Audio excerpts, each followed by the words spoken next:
Council, we'll call this meeting to order. For the record, it is January 27th, 2026 at 4:30 PM. We'll begin this afternoon's work session with roll call attendance. Thank you, Mr. Mayor. Councilman Cavanagh. Here. Councilman Taylor. Councilwoman Strader. Here. Councilwoman Little Roberts. Here. Councilman Overton. Here. Mayor Simonson. Here. Next item up is adoption of the agenda. Mr. Mayor, Councilman Overton. no changes to tonight's agenda? Yes. I'll get a little closer, Dean. There's no changes to tonight's agenda. I move we approve as printed. Second. Have a motion second to adopt the agenda. Is there any discussion? If not in favor, signify by saying aye. Aye. Opposed, nay. You guys have it, and the agenda is agreed to. Up next is a consent agenda. Mr. Mayor, Councilman Overton. there are no changes to the consent agenda. I move we approve the consent agenda for the mayor to sign and clerk to attest. Motion second to approve the consent agenda. All in favor, signify by saying aye. Aye. Opposed, nay. You guys have it. The consent agenda is agreed to. There were no items moved from the consent agenda, so we'll move on to department reports. Item 11 is a request from Mr. Adam Markowitz for connection to the city sewer system outside of city limits at 2832 East Leslie Drive. Mr. Raddick. Here we go. Mr. Mayor, council members. Yeah, this is another request to connect outside of city limits. This one's a little different. I've worked here 20 years and it seems like there's always something different coming up. So I guess that's a good thing. The issues that make this one different are first of all, the fact that I don't have an agreement with me. So this one, provided you approve this, if you approve it, we'll come back with agreement next week. And the primary reason I don't have an agreement is because of time. I wanted to get an answer for Mr. Markowitz. And the second reason this one's a little different is because of the compelling health or safety reason. Generally, when we have these requests, they are because a well has failed or a septic system has failed, or ACHD has taken out somebody's well or septic and the person's without them. In this case, again, different situation, Mr. Markowitz is doing a renovation on his property. And he's in the, on Leslie Drive, which is in the Carroll subdivision, which half of those lots are annexed, half of them are not. Sewer and water were put in 2004. The city put them in. It was part of an agreement we did to get sewer through that development. And water and sewer are both available there. Mr. Markowitz intended to connect to the city, but went in his renovation project, was not aware of our city code requirements, and just, found out through Ada County that he was going to have to either connect to the city sewer or expand his septic system. And so now he's in a kind of a situation where he's all permitted and ready to build, and needs to move forward one way or the other. And we believe that it is a compelling health concern that the only option for Mr. Markowitz at this point is to expand the septic system if we don't allow him to connect to city water or city sewer anyway. And we think that the expansion and continued use of septic systems in an urban environment is a health concern. So that's the difference about this one. It's that the health concern is kind of, it's our health concern and the other residents' health concern that we're talking about. I think it's, the more I think about it, the more I think it's legitimate. And the request is to hook up to sewer. Now legal reviewed this and thought about it. And we talked about it this morning. And their opinion is, if council approves this request, council should approve the request to connect to sewer and water. And then we'll do an agreement to require annexation or application for annexation in a certain amount of time, address the well on site. The reason being is that when you have somebody connect to sewer, it's hard to know what to bill them. And it's also hard to control. Water you can turn off. and when they're hooked to water and sewer, you know how much is going in, so you know how much should be coming out. So the recommendation at this point is that city council allow Mr. Markowitz to hook up to water and sewer immediately, and we'll do an agreement to require him to apply for annexation. And he's available to correct anything that I said that wasn't quite right or answer any questions you might have. Thank you. Council questions? Mr. Mayor, Councilman Overton. Kyle, so the request that we have here in writing is now changed? That's correct, Councilman Overton. I would say maybe the request hasn't changed, but what you'll approve, I believe I'm advising council that council can change what they approve, I guess, is the kind of semantics, but maybe Bill can help me out. But yeah, Mr. Markowitz has requested one thing, but I don't think we're limited to saying we approve that one thing or another. We can alter that and say, we're going to approve this with that. And I think is what we're saying. Mr. Mayor, follow up. Councilman Overton. I believe in previous conversations, that was made clear to me as well, what you stated. I just wanted to make sure, because the request says that Mr. Markovich wants to connect to city sewer and water. I'm assuming we're going to hear from him as well to make the same statement. He is available here and he certainly will make that statement. Thank you. Mr. Mayor, do you have anything to add?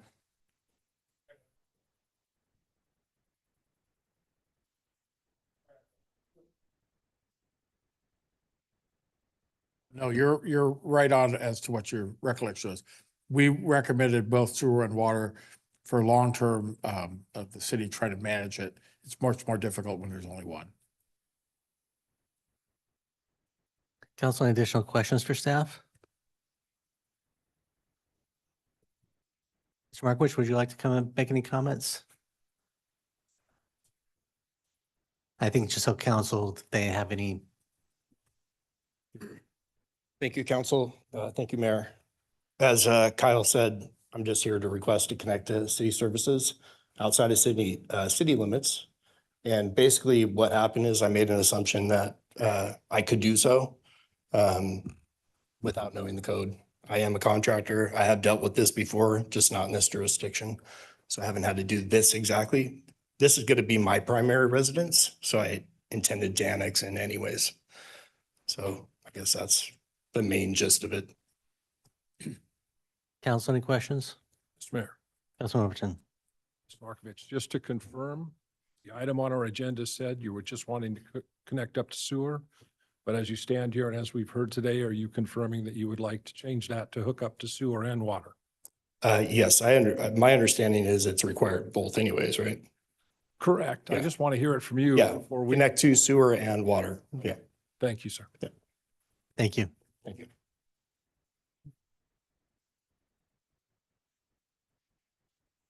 Kyle, anything additional to add?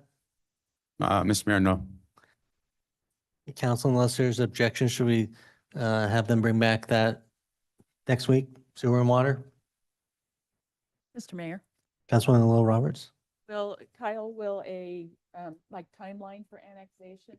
Or I know sometimes we put a stipulation in that if it's sold for any reason, then it has to be annexed at that point. Mr. Mayor, Councilwoman Little Roberts, we'll require him to apply for annexation within a matter of, it'll be 30 to 60 days. So, and I don't see any, the other departments weighed in on any concerns with annexation. I didn't get any concerns. So I can't imagine anything stopping him from being annexed, in just a few months. All right, then we'll see that back next week. Thank you. Okay. Next item on the agenda is item 12, Stratford to Touchmark Transportation Connection Feasibility Report. Turn this over to Mr. Anderson. Yes, thank you, Mr. Mayor, members of the council. My name is Carl Anderson, Long Range Associate Planner here at the City of Meridian. So we're here this afternoon to present to you the findings of the Stratford to Touchmark Feasibility Report. Before we dive in, I just want to provide a little bit of background and context and on the project area. So this work is intended to build on the 2019 comprehensive plan, my specific area planning effort, which was focused at that time on the Magic View Woodbridge area. An extract of this summary can be found in today's memorandum to the staff report. as appendix item B. This specific area was identified for community development beginning with fiscal year 2025, and during which the spring of 2025, the city sought professional services to develop a transportation plan focused on improvements that enhance local connectivity and efficiency in the project area. Following this process, the city selected Kittleson and Associates and Logan Simpson to complete the work, with project kickoff beginning July 31st of 2025, with the study wrapping up in January of 2026. Of note, just for clarification as well, this is the final report with the final technical memorandum. I recognize that the draft technical memorandum is indicated at the heading there. This is the final understanding that there will be some potential corrections throughout for technical corrections. And with that, I'll turn it over to Nick Foster and Brooke Green with Kittleson Associates to present the report. Great. Thank you, Carl. Mr. Mayor, council members, my name is Nick Foster. I'm a principal planner with Kittleson and Associates, and joined here by Brooke Green as well. As Carl said, we led this study for the city along with our partners at Logan Simpson. Carl, I think I'm going to have you flip the slides. You can control with the keyboard the Oh. arrows. That is not working right now.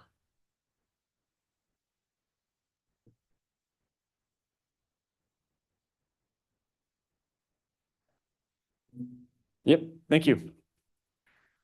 All right, so today we'll go over the project's purpose, generally what we were trying to accomplish with it, what we found in our analyses and a review of existing conditions, looking at future land use opportunities in the area.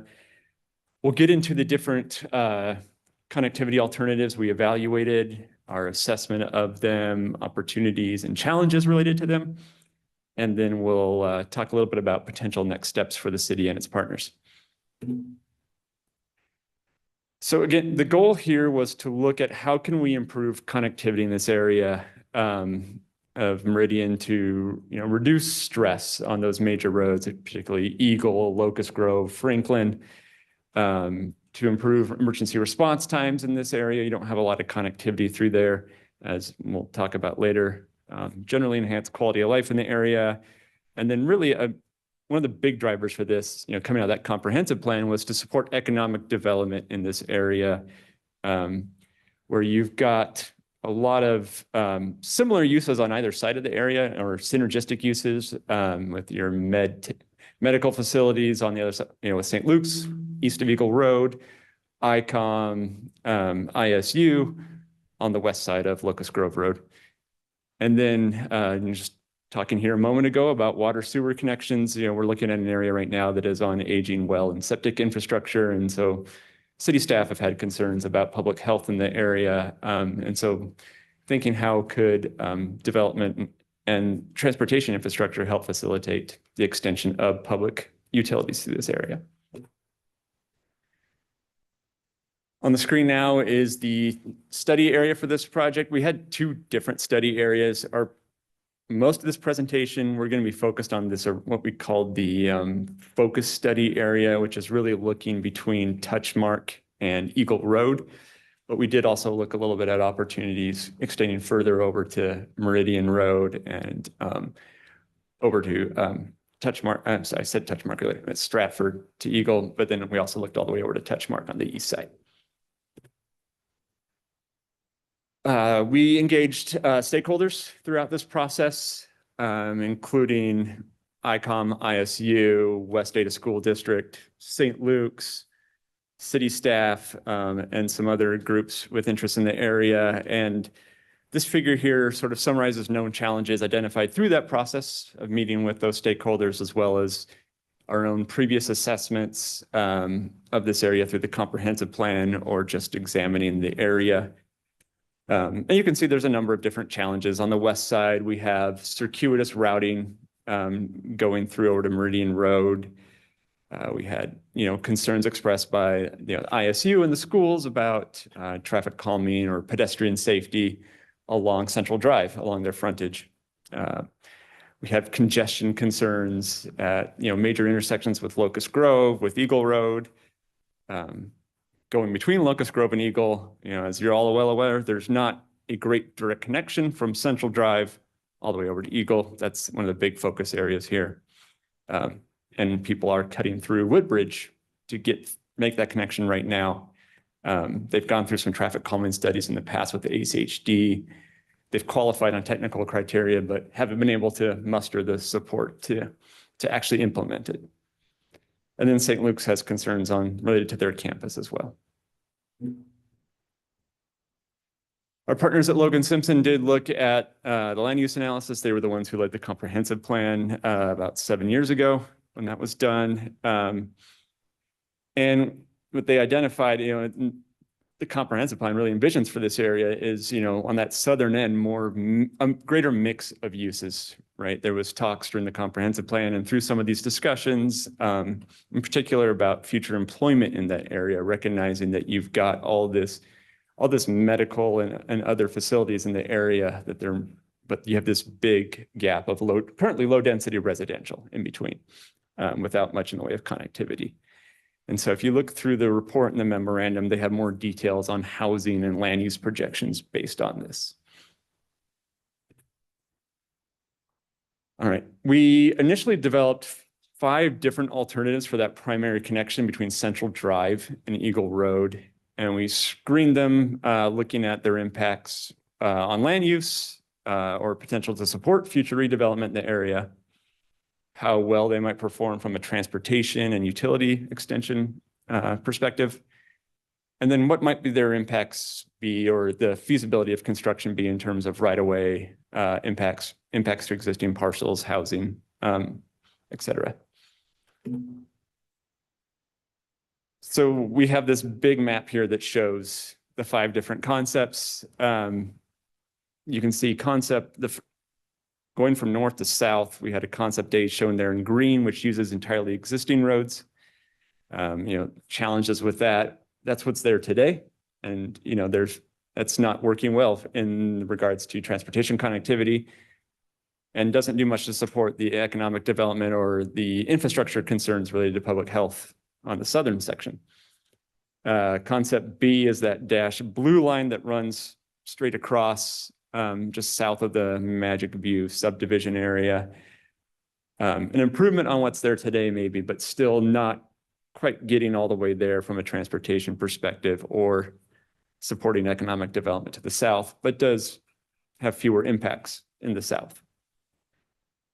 And then we have concepts C, D, and E, which are all shown in the southern section in that purple, brown, and kind of reddish color, which do run through that existing lower density county enclave area and provide that more direct connection to Central Drive, and generally do a better job of supporting potential economic redevelopment in the area, which I think are some of the key goals of this project. So we move forward with those. You'll also see on the map, we have on the east side of Eagle Road, in blue, we have a color that shows what is currently a proposed collector level roadway on the ACHD master street map. It's dashed across the existing St. Luke's Drive because that is a private road, not an ACHD road today. So for it to become an ACHD collector, they would need to take ownership of it. And then the north-south connection doesn't exist today. And it's just a dash line on the ACHD master street map. And St. Luke's, through this process, has expressed some surprise at seeing that, I think, too, and is, I think, interested in further engagement with ACHD to talk about their plans there. But that is one of the potential next steps here. On the west side, you'll see west side of Locust Grove, you'll also see we evaluated some other potential connections and ways from Central Drive over to Meridian Road as part of this process too. And so coming out of that screening, what you see here on the screen now is where we landed with our 3 kind of preferred concepts that we spend most of our time on. So they are C, D, and E for the reasons I described in the last slide. They're much more direct from a transportation perspective. They provide new infrastructure through an area that is envisioned for redevelopment in the comprehensive plan. And so then we have those. We'll focus primarily again on that section between Locust Grove and Eagle. You'll also see we do have some other options on the west side too. Maybe an extension down on the southern side of Central Drive there around the ISU ICOM areas as a potential way to increase connectivity in that area.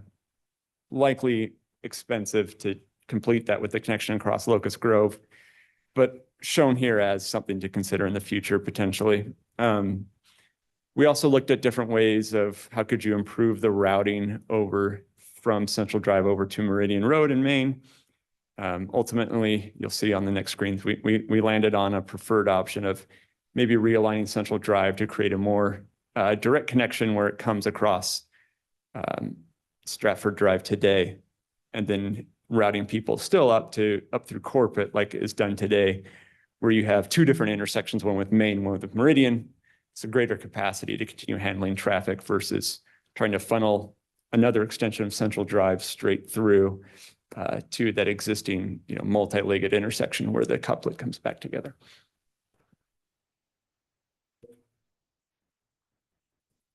So this figure here shows a more detailed look at concept C. What's shown in green is what we've identified as a preferred routing. This concept mostly uses existing roadway through that area between Locust Grove and Eagle Road, which limits the amount of right-of-way it might need.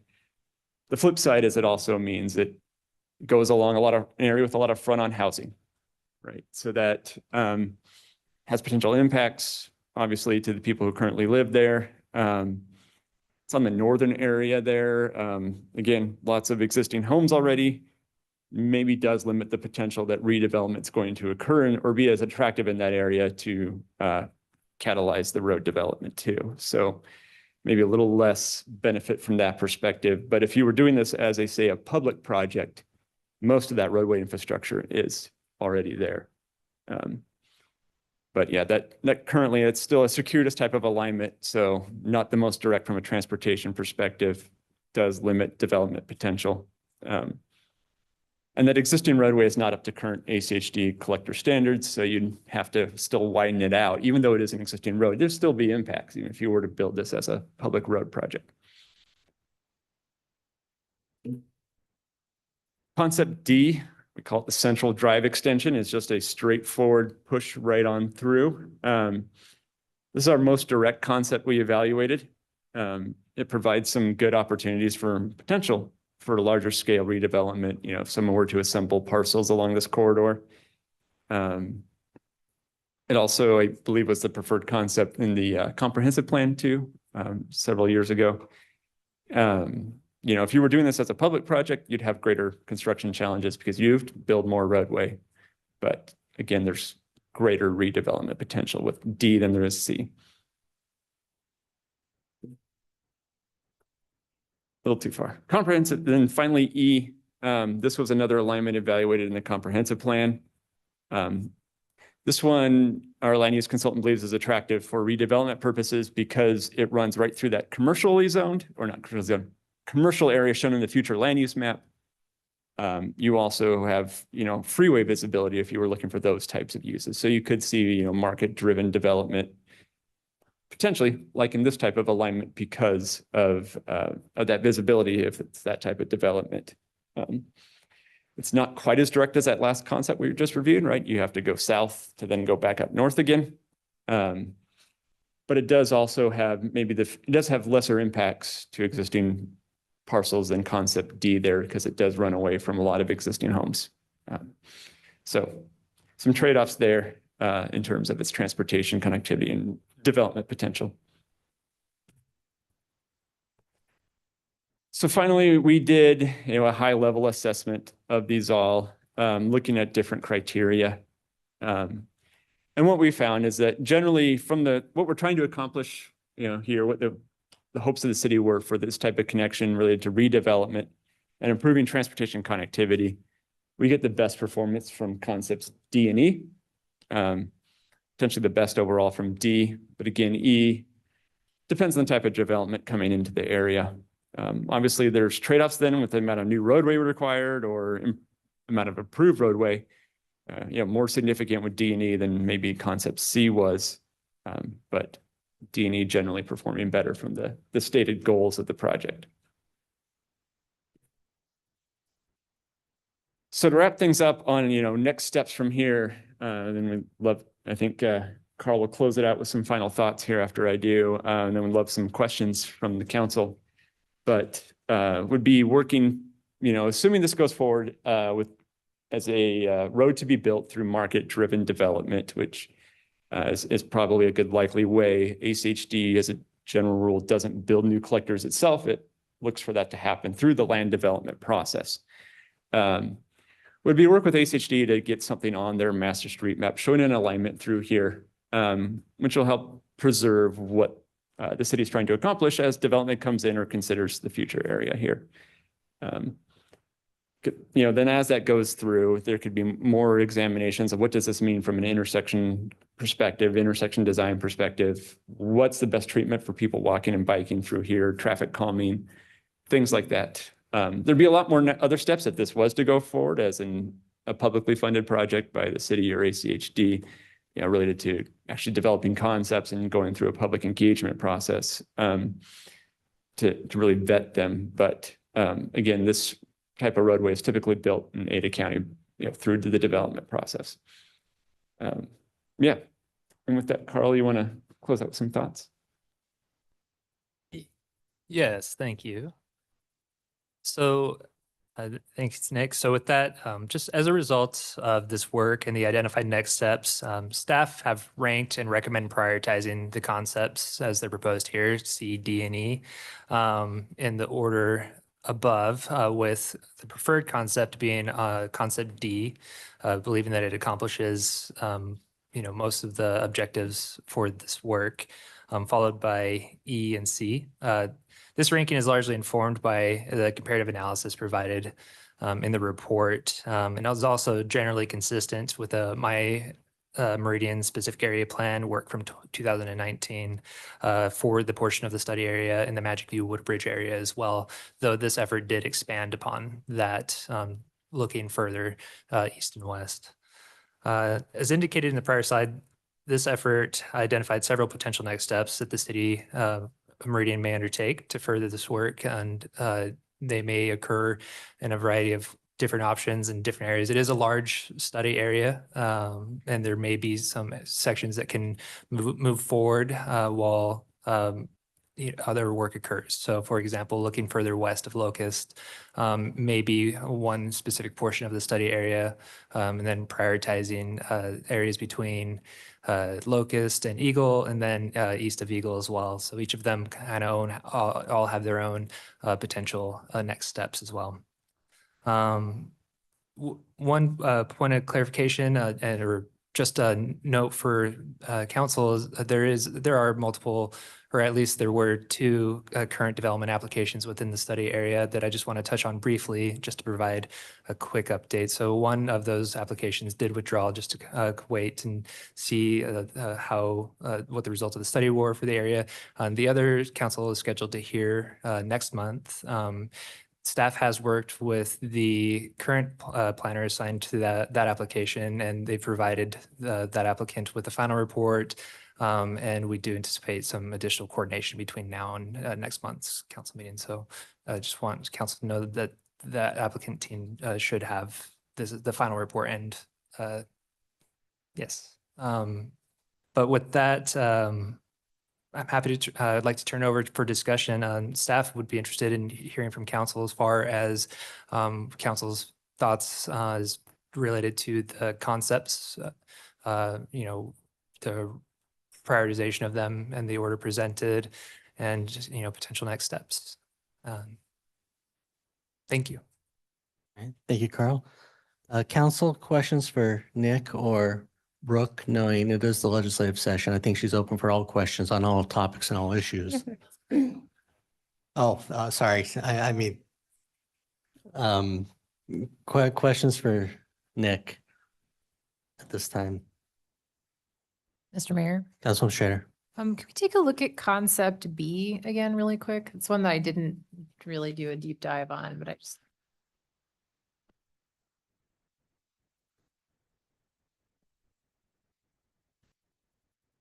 So maybe a question would be, talk to me a little bit about B. I know you ruled it out. I think it's likely because of the right-of-way concerns from what I recall in the report. It's also kind of like a straight shot across that doesn't necessarily disturb some of the existing conditions. So I was just curious, talk to me a little bit about B and why that is not one of the preferred options. And then my other question was around concept E. It feels like that's a beautiful option, except for the end of it where it like runs into this one property and kind of does this little like, kind of jets around it. Does the jog connect. north there? Yeah. Yeah, sure. I'll tackle B first. So B, some of the key challenges with concept B is one, if it's only, well, no matter how it's built, you're still going to have to do a jog north to get to it somehow. If you get, that new alignment through, it's roughly like the post property, you could do it away from Locust Grove. But if you just built the section between Wells and Locust Grove, you're still going to have traffic use Locust Grove Road to, get off Central, go up and over. So you still have this kind of circuitous routing using that arterial system that one of the goals was to get traffic, not local traffic, off of that if possible. Then the second is from a market, development perspective. With that concept, it's up against the subdivision to the north. And so you're looking at maybe only development on the south side of the road instead of both sides. And so our land use consultant didn't feel it was very attractive from a redevelopment of this area perspective. It does go along the back of these homes, and then you'll have some concerns from people, obviously, of having a road right behind their homes that they didn't have before too. But just from a potential redevelopment perspective, as well as from a transportation connectivity perspective, it didn't feel it performed very well compared to the other alternatives. And then concept E, see if I can get a cursor going here. So I'm assuming the jog you're referring to is this one right here. I'm circling with the cursor. Yeah. So yeah, when we initially looked at this, we looked at having it just continue to go along and go up and over to Wells here, just following I-84 the whole way. To do that, you would either have to convince ITD to hand over their right-of-way and allow you to build it right next to their freeway on-ramp, or you'd have to actually blow through this building that's, the footprint's roughly shown here. There just isn't the physical space to get it in without, and that's a relatively newer building, without removing that building, or building directly adjacent to the ITD freeway. Mr. Mayor, Councilman Schrader. but technically there is enough ITD right away that we could, right? Like, is it workable? Was kind of one of my questions. Like listen, working with ITD, we understand it's very involved, but we have successfully worked with ITD on some shared priorities. And I'm just curious, like, is it technically feasible to do it that way? It's a good question. I think there is technically the space to get it in, but you'd be right up against their road too. It's pretty tight. Could it be something that was a discussion as you move forward with things? Possibly. I think Brooke, you spoke with ITD as part of this. Is that correct? Add some context also to the previous one. As it pertains to ITD, you certainly could work with them, although you're going to have it but straight to the interstate. And in addition to that, I think there's some enhancement opportunities that they're exploring in this space as well, that might limit that opportunity to extend that. And then I also want to add some content to concept B. So we did receive feedback from ACHD that does. Mr. Mayor. Sorry, Brooke, I don't mean to interrupt you.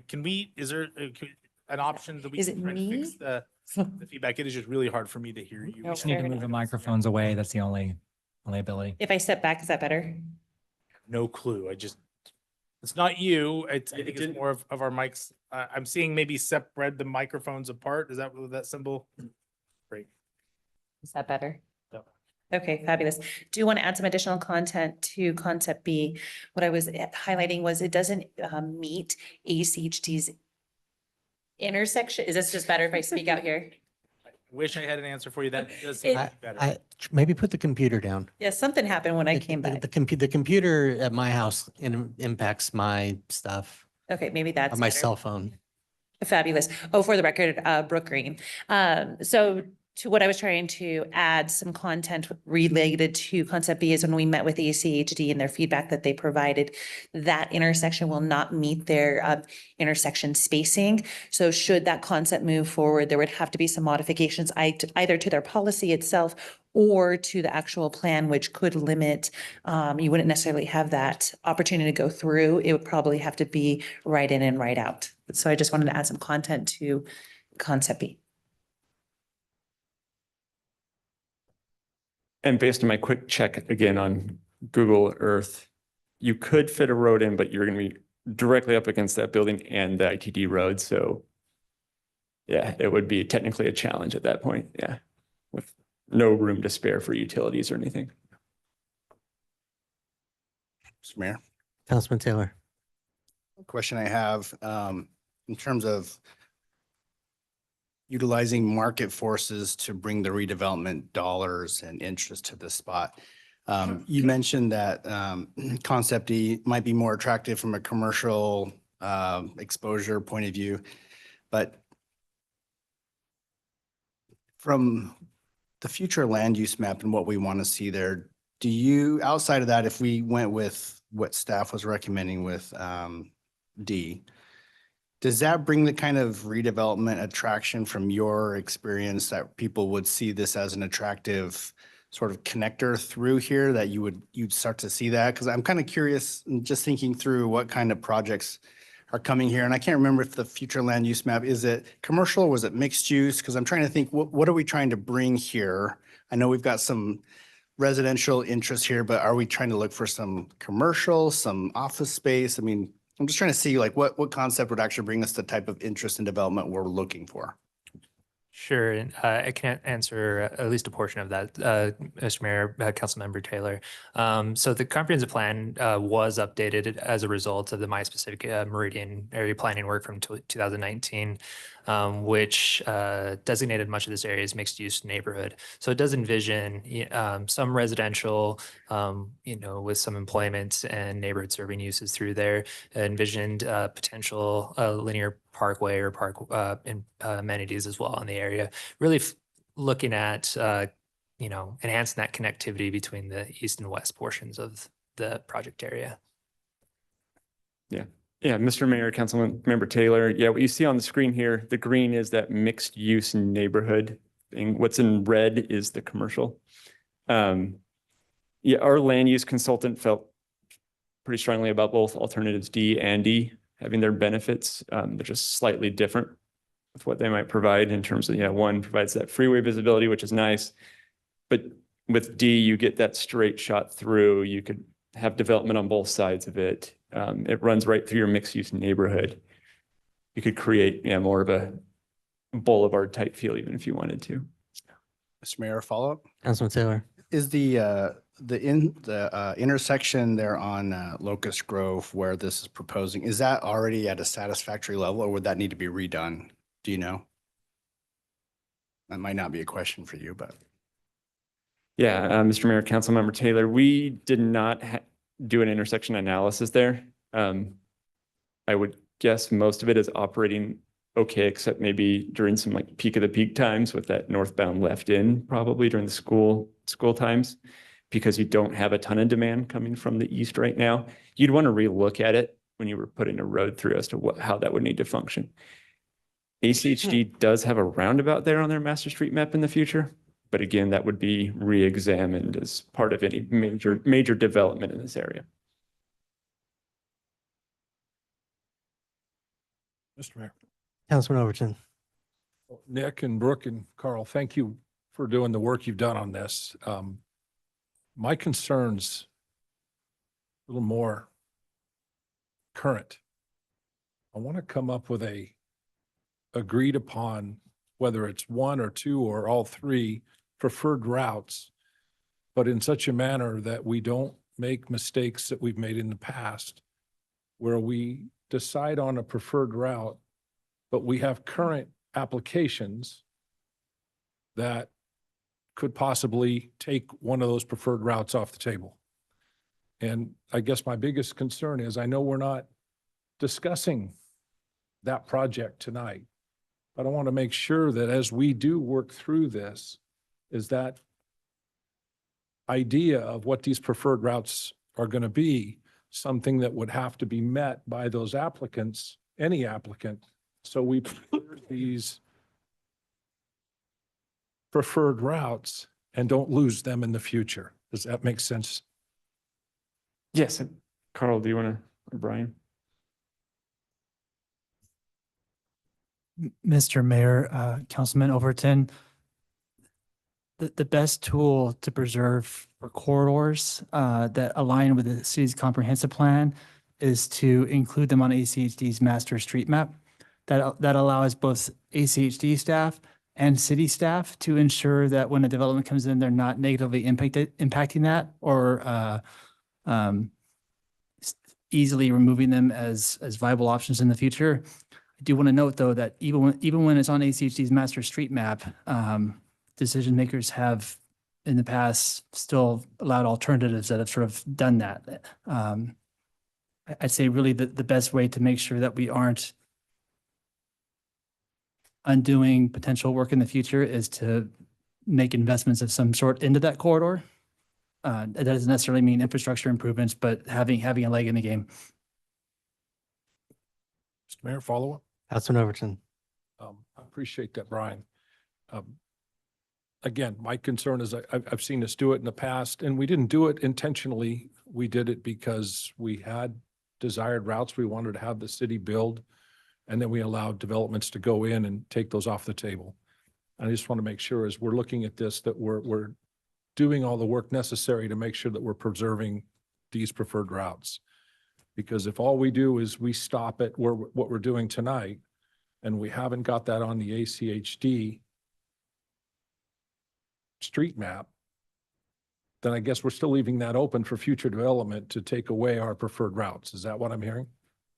Mr. Mayor, Councilman Overton, yes, so if it's not on ACHD's master street map and we're not actively doing stuff out there, whatever that may be, then yes, it's potential that it's all for naught. We should do something, even if we should do something. Mayor, one more follow-up. Councilman Overton. I guess this is also the rest of the council. I'd love to see us, I think they've done a fantastic job in giving us alternatives for preferred routes. I really like the looks of D and E. I think I agree with your analysis. I'm not sure if D or E, I know E doesn't line up with Wells Circle, the stub street that comes back right now. And I don't know that D lines up with Wells Circle. It was a little hard with my eyes looking at this screen. It was a little difficult for me to see if this preferred route in D is actually going to be north of the current Wells Circle that feeds into the commercial area now. And if so, then I think it would definitely interfere with a potential application coming before us.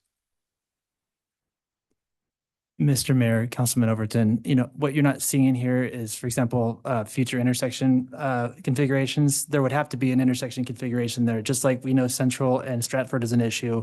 There'd have to be intersection improvements there to eliminate conflicts and improve connectivity and flow through there. We'd have to do something at Wells. That's just not the level of detail that this study went into. It's understood that we aren't, those things are needed. The study isn't doing that yet. Mayor, one more follow-up. Councilman Overton. So it sounds like we're not quite done. We've done a great job to this point. We've identified preferred routes. But in order for us to take this all the way home, we have to get it to the point of being on the Ada County map to actually make it our official preferred route so that we don't allow any development to wipe that off the map and put us back to square one. Mr. Mayor, Councilman Overton, that's certainly a good way of doing that. It also can be, we're requiring someone to preserve right of way, and that considers intersection improvements where those two lines meet. So if a developer came in, a new one somewhere that hasn't happened out there, when we've talked about this and council wants to do it, we would say, if you want a favorable recommendation from city council, you need to preserve right of way, and you need to make sure that intersection works where those public roads meet, and then considering any driveways or other access points nearby. Yeah. And if I may add to that, Mr. Mayor and Councilmember Overton, I think, I do believe D and E both do use well circle as shown on the maps. But as Brian is saying, when actually development comes in and it's time to actually fine tune that alignment and how those intersections look, they're going to want to look at, all right, does that make sense to use well circle after all? Or are we concerned about the site distance or other interactions in that area, given its proximity to the bend and freeway drive there? And so do we actually look at slightly moving that alignment a little bit further north and looking at what the intersection configuration looks like then? Councilman Overton. Thank you.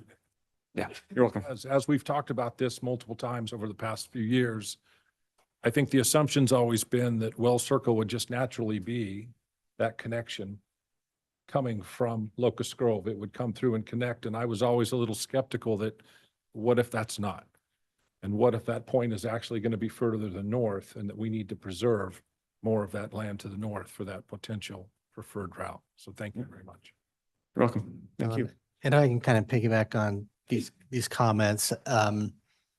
I'll give my 2 cents on what I think I've heard and what I think I know and what I don't know in the context of this is I think E is going to be an uphill battle. I think until ITD rebuilds Eagle interchange and decides that they don't need that slip ramp, I don't think that E is a legitimate concept to consider.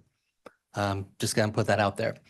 I think it could be a secondary concept at some point in time, but if we want to move forward with a concept, I don't think we can put our eggs in E and if we want a straight route.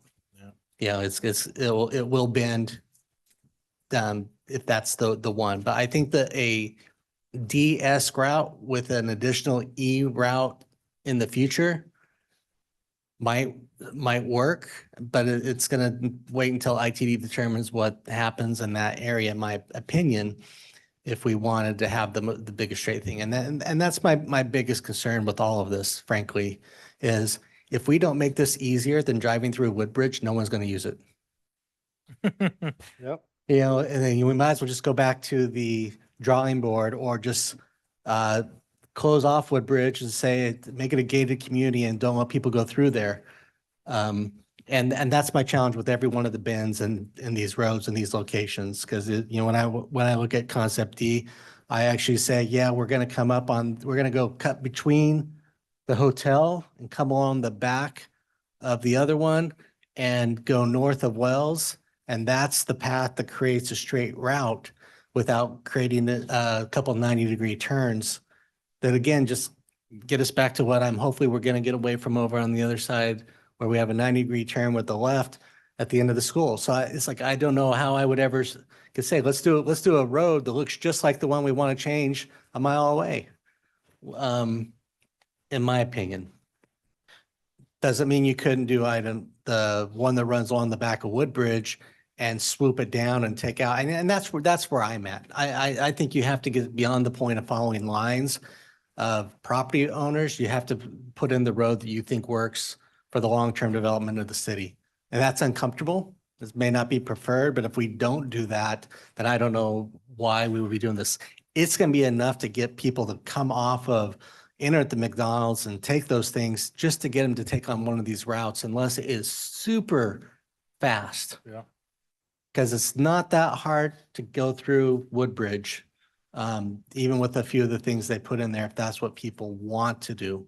So that's to me why I think that the D concept generally has the best straight getting people through to avoid a Woodbridge cut through. But where it's located is, to me, is not on Wells based on the current configuration of the properties and everything else. It is north of Wells. And if that's not the case, then we should spend a little bit more time getting very, very clear on those type of issues before we move forward with any development application in this area. But that's the feedback I've also given to the team. But if we got to sit down with a couple of people from ACHD and draw these directly on a map and find the solutions with what type of, are these going to be roundabout? What is going to be the treatment? Where is it going to be? So we can get to the 95%, so we can actually consider development through this area. I've also expressed, at least my personal opinion, that, what's going to be between whatever your road is and the interstate. We know what type of business presence people are going to want. I don't know that that's neighborhood commercial as a land use designation. Frankly, I think the land use designation between whatever, if we use D as an example, would likely be different between that and the north to them and Woodbridge. I think even if we don't put it on the map now, that's a future council is going to see that when people come in to redevelop, because the type of people they're going to want to come in and assemble properties and do large scale projects, or people are going to want to have a large footprint that they want to have showcased and be visible. And it may not fit with the disrespect to the planning team, mixed neighborhoods, field points, because they're like, well, where's this land use going to be? So that's just my 2 cents on this issue. But I think that if we're wanting to move forward with something to look at further, D is the only one I see as a viable option from what's been being presented, unless we want to go up along the back of Woodbridge and just circle it down. And then I don't know what the land use looks like in the future. Mr. Mayor, Councilman Overton. just really quick. I completely agree. I think D is the best alternative. I think Kittleson got it correct. I think our staff got it correct. I appreciate him looking at 5 different options. I really do, because that kind of gives us something to base it off of. But D, before I even read the end of your study, I was already sold on D. So I appreciate the work you've done, and that does look like it'll be the best one going through. Mr. Mayor. Councilman Taylor. Yeah, I think, I like how you said, we don't want to create this awkward circuitous sort of routes that that we already kind of have. And so I was also thinking something more direct would be beneficial. I really think that this part of Meridian is going to have a really interesting future with ICOM, the ISU, annexation to the north of that. What do you do there? I think there'll be a lot of interest. There's a lot of opportunity, but I do worry if we kind of mess it up, it's just going to be just a mess. It's going to be, cars are not going to move through easily or quickly. It's going to actually just, 10 or 15 or 20 years from now, it's going to, future councils are going to ask, what in the heck were we thinking? And I agree with Councilman Overton. I think there's enough interest already that we owe it to them to, when they're bringing forward applications, to know what to expect from us. We've already had some discussion with some applications in the past about whether this is viable or not, and just not knowing what the network looked like. So I do think we have an obligation to make a decision pretty soon and just sort of recognize it's the best decision we have in front of us. I do think that D probably makes some sense given the alternatives that we're looking at. I mean, it's not going to be easy. It's not going to be pain-free. It's going to be expensive, and a lot of,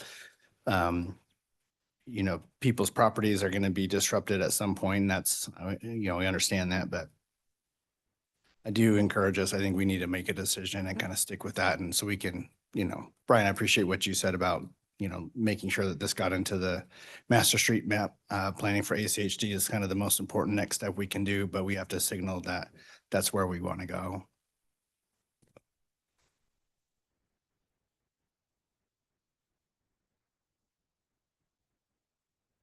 Mr. Mayor, let me ask you another follow-up if I may. Councilman Taylor. And this might be even a question just for ourselves and for the mayor. What kind of public input do we want to get though?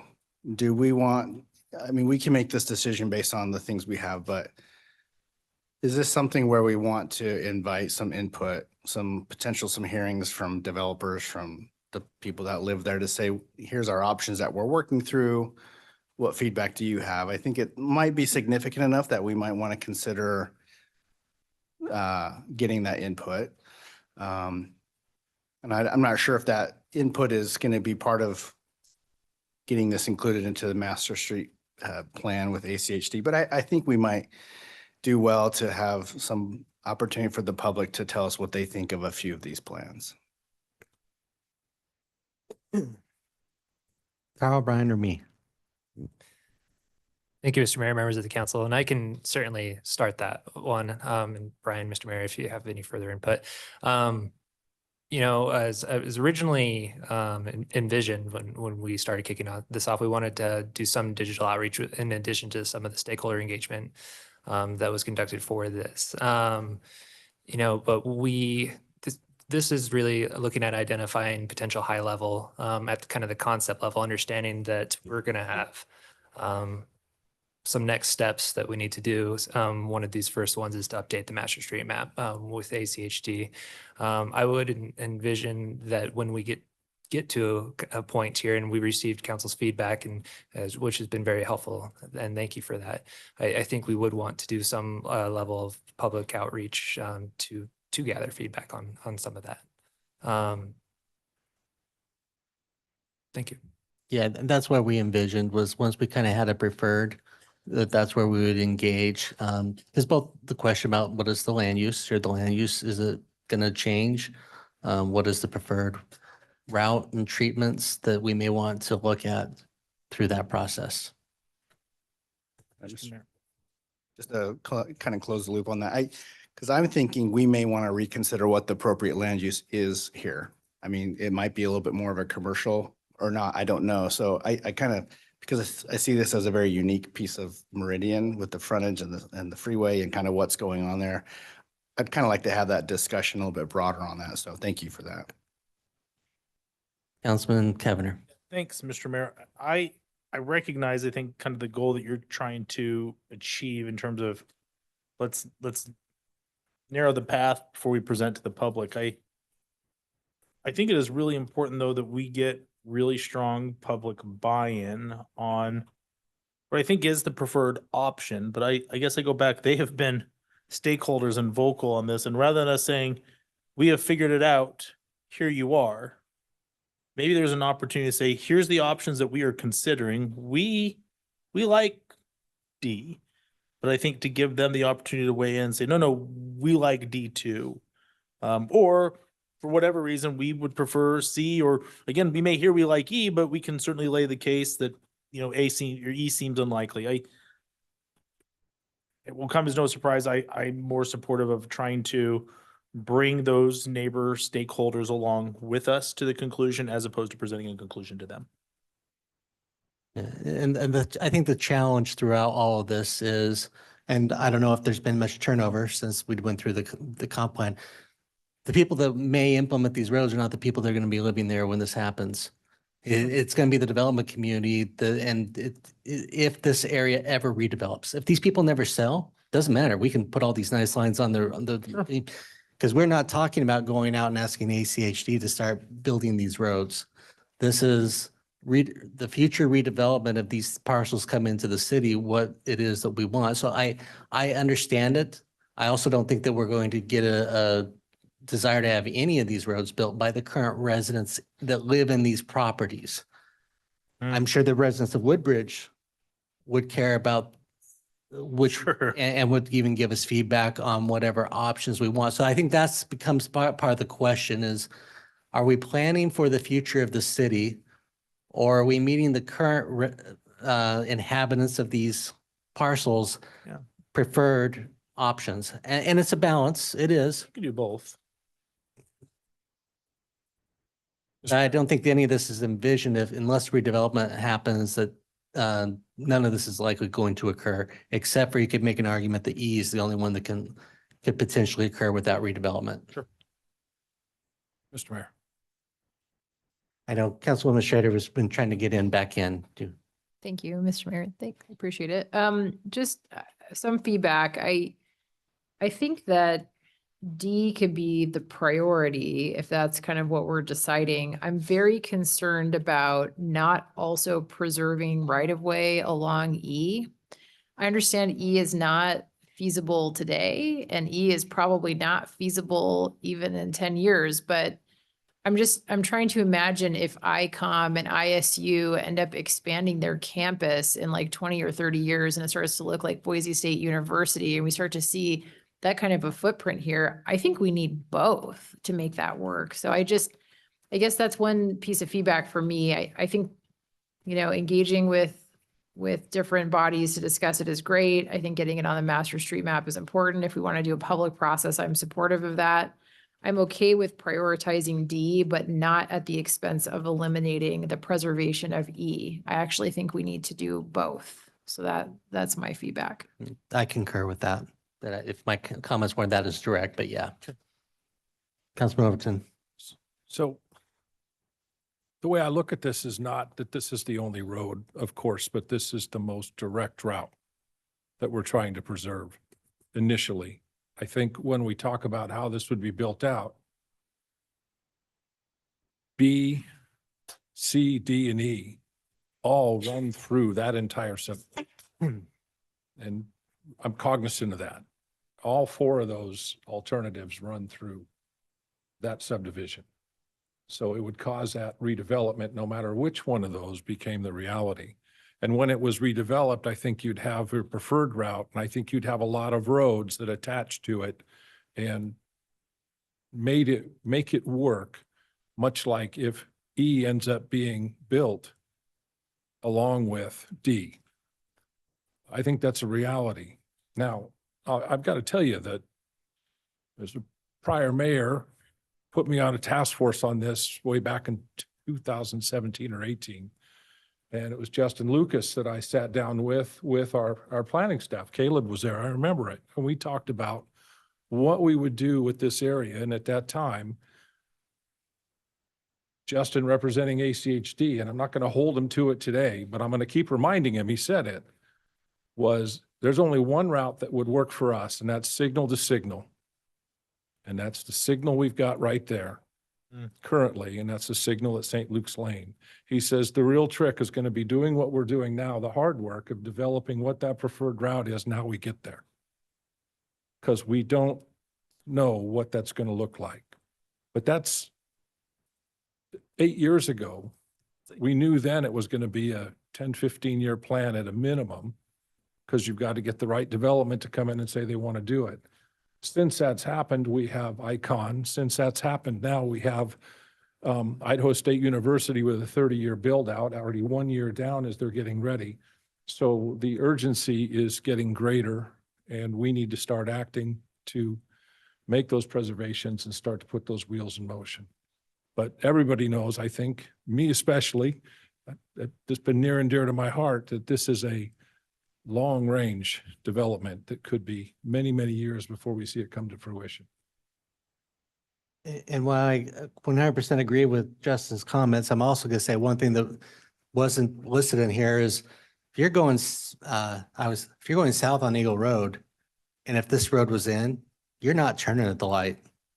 You're turning it out. You're doing the right in, right out, and because it's the one that has the straight through, that doesn't have the stop, that doesn't have the extra turn in it.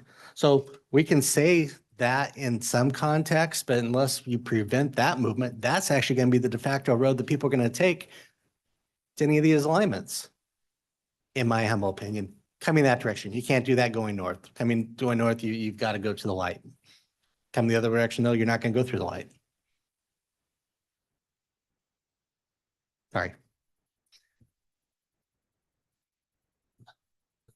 So council, I guess the question as we come to the end of this is, do you feel at a place where you're comfortable recommending examining B or D as the primary route with an E additional concept, and for us to continue to work to try to further refine these as best we can, as quickly as we can, with our partner at ACHD to actually address these issues. And we didn't even talk to the other side of Locust Grove, which I think is going to warrant another conversation as we look down at the connection and with Stratford.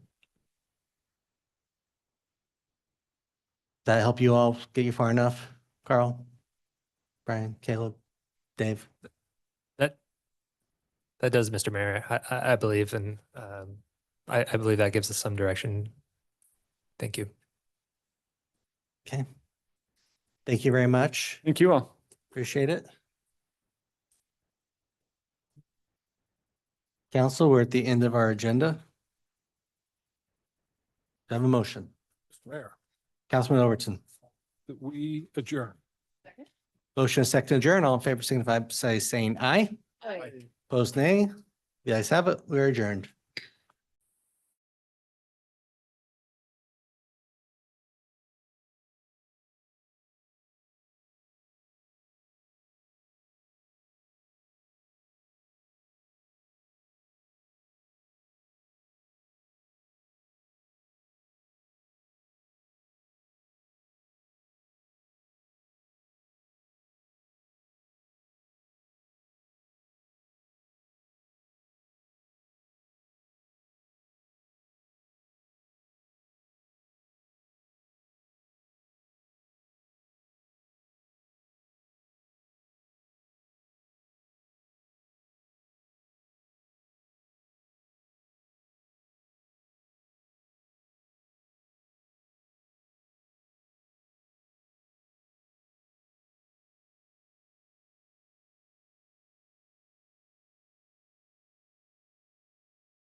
Council will call this meeting to order. For the record, it is January 27th, 2026 at 6 p.m. We'll begin tonight's regular city council meeting with roll call attendance. Thank you, Mr. Mayor. Councilman Cavanagh. Here. Councilman Taylor. Here. Councilwoman Strader. Here. Councilman Whitlock. Here. Councilwoman Little Roberts. Councilman Overton. Here. Mayor Simison. Here. Next item up is the Pledge of Allegiance. If you'd all please rise and join us in the pledge. I pledge allegiance to the flag of the United States of America and to the republic for which it stands, one nation under God, indivisible, with liberty and justice for all.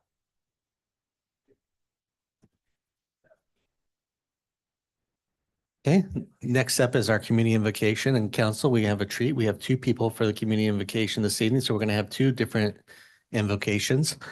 So first up, I'd like to invite up Daryl Moore with Life Church, the invocation. If you'd all please join us in the community invocation or take this as a moment of silence and reflection. Good evening. Good evening. Father God, we just, we thank you. You're the divine creator in heaven and on earth, Lord. We just thank you that for who you are. We thank you that you know every single heart and every thought and every intention in and through this room, Lord. I just ask that all we would do here would bring honor and glory to your holy name and to your precious Son, Jesus.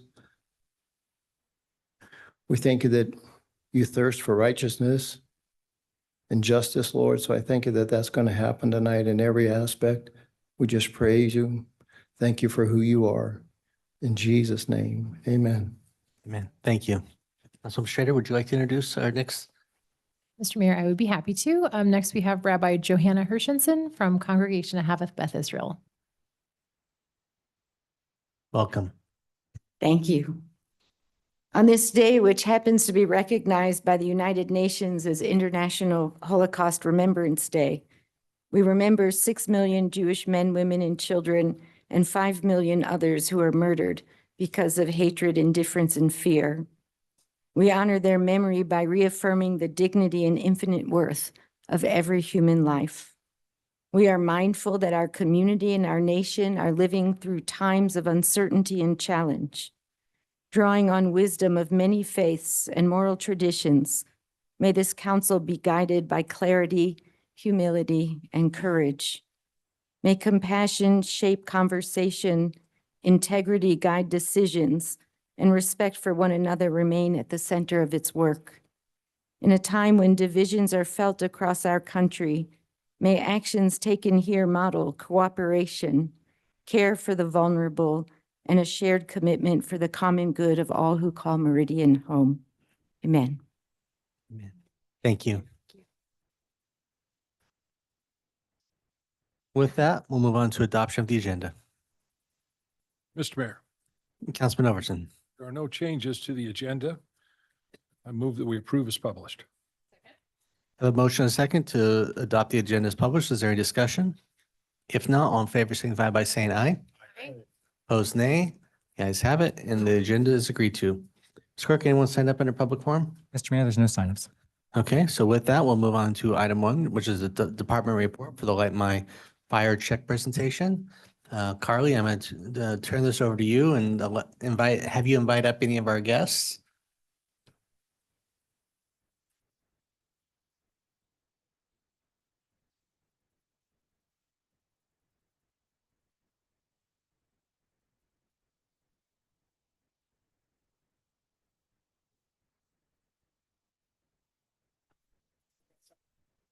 Well, we are very excited to have Light by Fire here tonight to present their check to the Meridian Fire Department and the City of Meridian, as well as the Burnout Fund for the union. We're very thankful for their support, not only in the City of Meridian, but ultimately for our community members who this benefits the most. So thank you very much. I really appreciate it. Mr. Mayor and members of City Council, it's a privilege to be here with you today. Over 30 years ago, local community members witnessed a family lose their home in a devastating fire. As witnesses observed the tragic event, they also witnessed firefighters who began to take cash out of their own wallets and hand it to the family. When the firemen were asked why, the answer was simple yet heartbreaking. There was no existing agency to provide immediate relief for the family displaced by disaster. These firefighters couldn't bear the thought of walking away, leaving a family stranded in devastation. This small gesture by local firemen has had a lasting impact. Those local community members who witnessed this selfless act realized that while firefighters had the heart, they shouldn't have to carry the financial burden alone. And that is how Light My Fire was born. This organization was established to ensure that when tragedy strikes, no family in our community should face that aftermath empty-handed. For over 3 decades, Light My Fire has raised hundreds of thousands of dollars that have been donated back into our local communities, supporting local fire education and burnout funds. In 2024, the Light My Fire mission was expanded statewide with the launch of a new grant program, opening doors for all Idaho fire departments to apply for funding. This grant aligns with our core values of providing education as it relates to the importance of fire prevention. While Light My Fire is proud to expand our mission, the cities of Meridian and Boise remain the core communities we strive to support. On behalf of the Light My Fire Committee, it's our privilege tonight to present the city of Meridian with a check for $17,500, $6,000 of that being applied to the benevolent fund, $10,000 towards fire education, and $1,500 towards the Idaho First Responder Collaborative, which is supporting first responder mental health.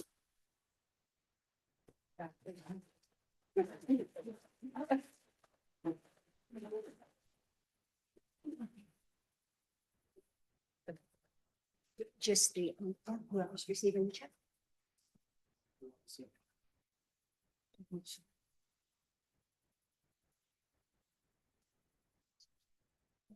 Runs in it.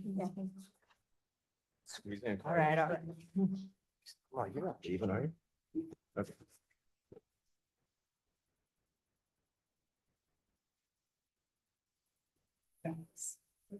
We'd also like to cordially invite you all to our event that is going to be hosted on February 20th, which is a 60s soiree. We hope you join us for a great evening of company, retro costumes, and plenty of fun. Thank you, guys.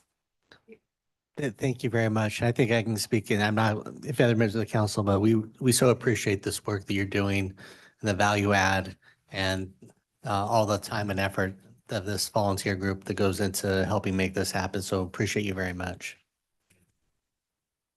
Thank you.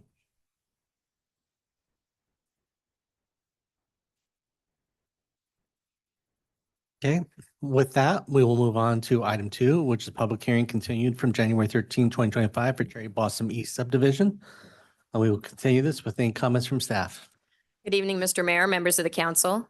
The first application before you tonight is Cherry Blossom East subdivision. This project was continued from the January 13th hearing in order for the applicant and the 2 neighbors to the south to work on a cross-access easement agreement for a shared driveway between the properties that would provide access for emergency vehicles and trash service to the properties to the south and allow cost sharing for the driveway maintenance. Since the last hearing, there has been some written testimony that's been received, and it is included in the public record. There's a letter from Abigail Germain, Elam and Burke, an attorney representing Marjorie and Justin Williams, the property owner to the south. She is in opposition to the proposed development in its current form based on the access proposed. She requests council continue a decision on this application to an undetermined date until information can be provided that shows the application has met the applicable legal requirements. A letter was received from Carolee Fusselman, the neighbor directly to the east over whose property the cross-access easement lies for access to the proposed development. She states that she did not sign an updated easement agreement allowing access to the proposed development, and there is a bunch of information in that letter regarding the history of that. And then lastly, there were 3 different emails received from Marjorie Williams with coupled with photographs and a video taken yesterday documenting the driveway conditions related to the project. The applicant is here to present tonight. Thank you. Thank you. Council, any questions for staff? Mr. Mayor. Councilman Kavner. Not a question, but just before we get to the public hearing portion, I think council's aware I was absent on January 13th. I haven't had a chance to go back and watch the recording of this meeting. I do plan to participate this evening unless there's any concern from anybody here. Okay, great. Thanks, Mr. Mayor. Thank you. Okay. Would the applicant like to come forward?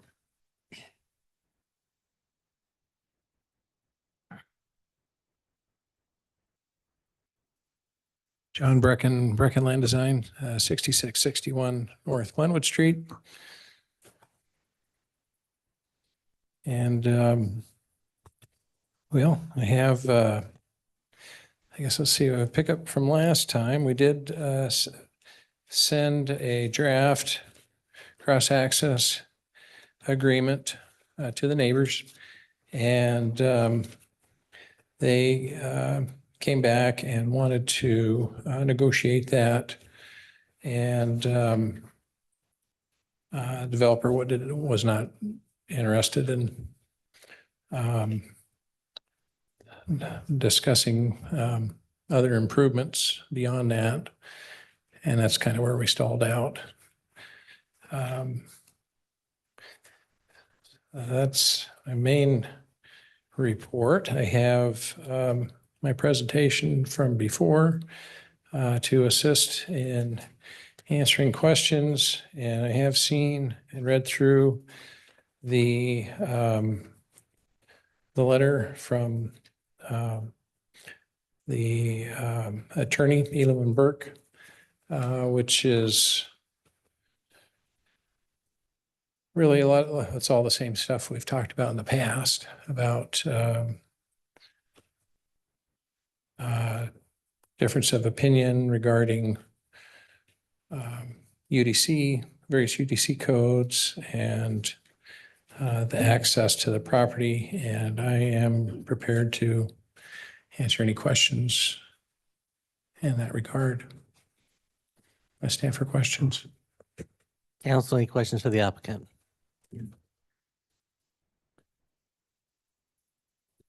Okay, thank you very much. It's correct. We have one time to provide testimony. Mr. Mayor, yes. First is Abigail Germain.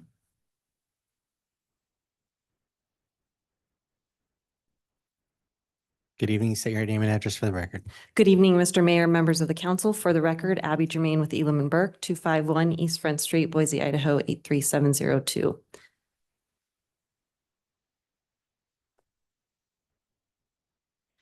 Mr. Mayor, members of council, I am representing Margie and Justin Williams this evening. They are adjacent private property owners and affected parties related to this subdivision.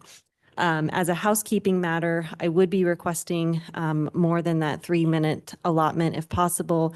Margie and Justin have both conveyed that they wish to provide me their time in order to provide their testimony on their behalf. My presentation will not be much more than 3 minutes, but I would ask for just a little leniency on that. I see no objection. We'll recognize for 6 minutes. Thank you, Mr. Mayor. Also, as a housekeeping matter, I would direct the council to the formal comments that we submitted on January 26th. Those contain our full argument as to why we are requesting that the council continue the decision on this application this evening. There are several other issues in that letter that I will not address this evening based on time constraints. The main issue that I wish to speak to the council about this evening is the access to this property. We are requesting that the council continue the hearing in order to allow more time to negotiate the issues related to access as well as resolving some of the concerns. To orient the council again to this area, I know that you're familiar with it, but my clients, the Williams, are on the bottom left-hand corner. That is their home. The subject property of the subdivision is shown in green, and the common driveway that's in discussions this evening is shown in the dark gray. The easement that we are talking about this evening is from 4th Street in below the northern property there. That was the one that was granted by Ms. Fusselman, and we have been discussing somewhat in length as to the validity of that easement. So turning to the issues related to access, there is a question as to the validity of the easement that was granted. The issue with that easement is that the benefited property is incorrectly described. The applicant attempted to correct that issue by recording a corrected easement, but that easement was not signed by the grantor. It was only signed by the applicant themselves, which, as you all know, that does not create a valid easement. So that corrected easement has no force and effect. Regardless of the validity of that easement, there is an issue related to the practical and legal ability of that easement to grant access to the site based on its width. Meridian City Code 11-6C32D requires that common driveways be a minimum of 20 feet in width.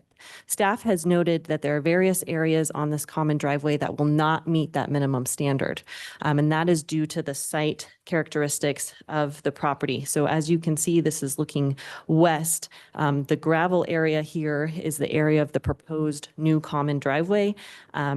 And the area of the easement that will be utilized.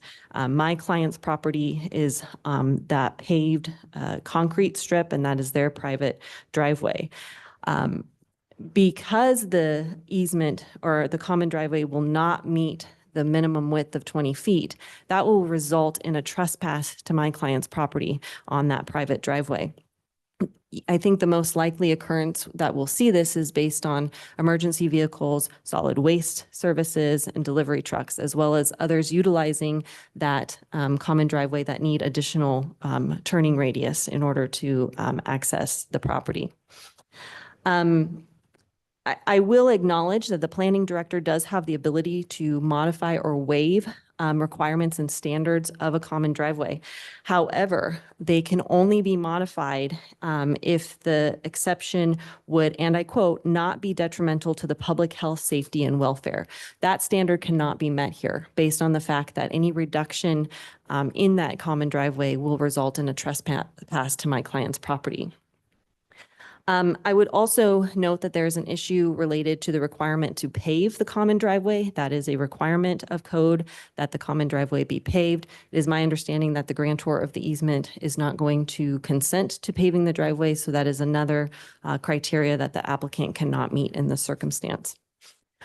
Briefly on the cross-access easement that was discussed, we did receive a draft of a cross-access easement. We received that on Tuesday.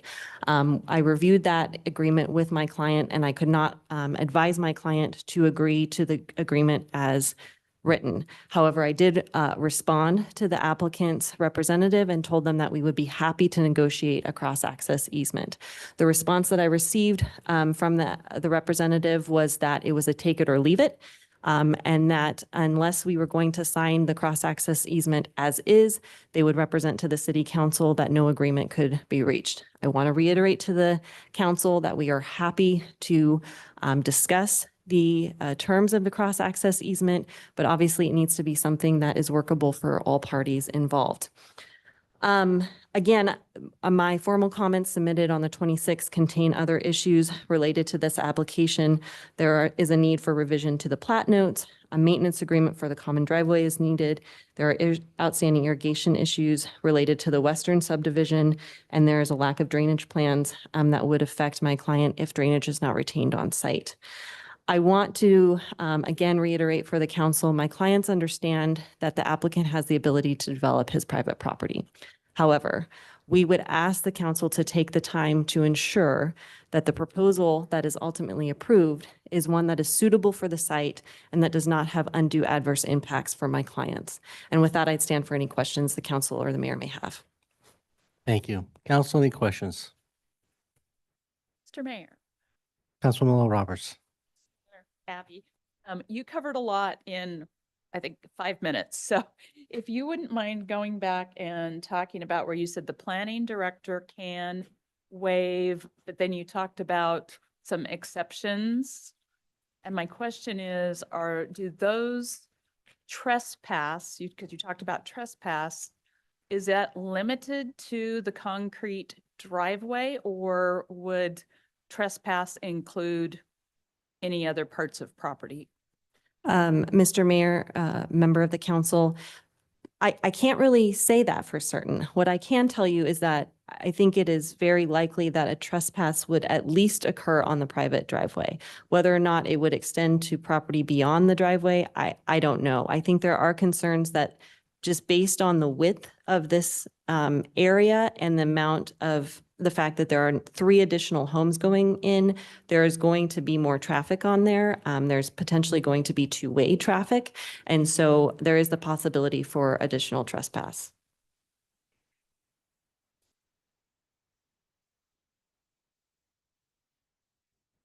Mr. Mayor. Councilman Taylor. So along the line of thinking of Councilman Little Roberts, you mentioned that we can't waive the standard because it has to be detrimental or not detrimental to your client. But then you said that is the detrimental fact the trespass, or were there other detrimental facts that you want to discuss or mention? Because what I heard as you were covering a lot of ground was that detrimental fact was the trespass. Is there more that you would state is also detrimental? Mr. Mayor, member of council, thank you for that question. I think that the trespass is one that we can be fairly likely certain that it will occur just based on the nature of the site. However, I do think there are safety concerns. Again, you're going to have more traffic on utilizing that common way. And then there's also the issue of just a lot of additional traffic on that pathway and in an area that is really not wide enough to accommodate it. So I would say it's safety, trespass are the main concerns. Mr. Mayor, quick follow-up. Councilman Taylor. So you specifically said, though, that we couldn't meet the standard to waive it. But then the only thing I'm hearing that's concrete is that there would be a trespass. That could be stepping foot on the property without permission. That's a trespass. It could be, multiple cars. It could be a variety of things. I'm trying to understand when you say that we can't meet the standard and the standard is because you can't trespass. I'm not sure I agree with that. I think if you could demonstrate a legitimate health and safety issue or problem, that would be more compelling to say we can't waive that. If the standard is the trespass, still looking to make sure I can follow. And I'm agreeing with the assumption, and I have since the very first hearing. I don't see a way where these two properties can exist so close without a cross-access agreement, because there will be trespass by both parties, not just the applicant, but by the existing property owners will trespass on the other property. So that's why it's so important to work this out, because you're both going to be in violation, the applicant and the existing property owner. So to me, is there a legitimate health and safety concern that we can say we can't waive it? Or if it's just a trespass, then that, again, that's why I think it's so important that we find the middle ground. So, Mr. Mayor, member of council, thank you for that follow-up question. I would remind the council that the standard is 20 feet. So if the council is inclined to allow the director to waive that requirement, that is the starting position. That is the rule. So in order to make an exception to the rule, there must be a surety that there is not going to be an adverse impact to the neighbor related to public health, safety, or welfare. So again, I think that it's very likely there will be a trespass, as you've mentioned, and there are also legitimate safety concerns of putting all of that traffic in that narrow area. To your other point regarding the cross-access easement, yes, I personally think that a cross-access easement would likely be the best outcome in this scenario, because it would eliminate the issues of either dividing that area or reducing the access width to either side of the property owners. However, we have to have someone come to the table in order to negotiate that. And we were told it was a sign as is, or we were going to move forward. Mr. Mayor. Councilman Taylor. And just to follow up on that point. So was a cross-access agreement presented to you and then your feedback was not accepted, or did you submit an agreement? Help me track who gave whom to what. Yes, Mr. Mayor, council member. The draft agreement was provided to my client on the 20th, Tuesday. I was actually just in the process of being retained at that point. So I was drinking out of a fire hose, getting up to speed on this issue. I was able to review that agreement in the next couple following days, discussed it with my client. I advised them that I would not agree to accepting that at that time. And I responded to the representative at that point and said, the terms are not acceptable as is, but we are happy to continue to negotiate. And then that's when we received the response either that day or the next day that it was not negotiable. Are you in a position on behalf of your clients to represent what terms were not appropriate? Are these financial terms? Are these, yeah, cross access is you can use my property, I can use my property, and we can all drive up and down the road together. I'm just curious, what were the sticking points, either that they put on there that was too much, or that we're asking for that they didn't want to discuss? Mr. Mayor, members of council, I don't know that I could speak to the direct specifics without speaking to my client on that. I would tell you that the tone of the cross-access agreement put a lot of the onus on the adjacent property owners and not the applicant and the developer and those parcels. I think there were some discussions at one point, again, I'm hearing a lot of this third hand, but as to whether or not the applicant would be willing to construct the entirety of that for purposes of moving the project forward. The easement obviously did not contain anything to that effect. And not only did it not contain something like that, it put more of the onus on the adjacent property owners for that easement. So I wouldn't want to speak to more specifics until speaking with my client. Okay. Council, any additional questions? Okay, thank you very much. Thank you. Mr. Mayor, next is Margie Williams.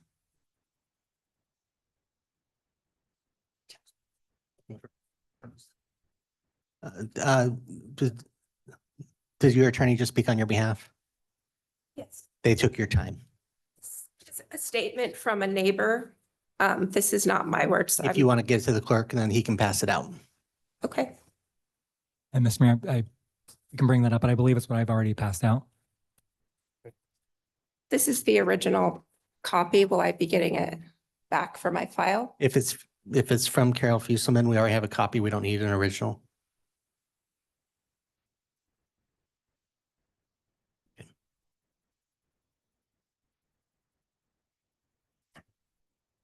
Is there anybody else who signed up on this item? Mr. Mayor, no one else marked they wanted to speak. Okay, is there anybody else present who'd like to provide testimony? Council, would you like to invite the applicant back up to close or for additional comments?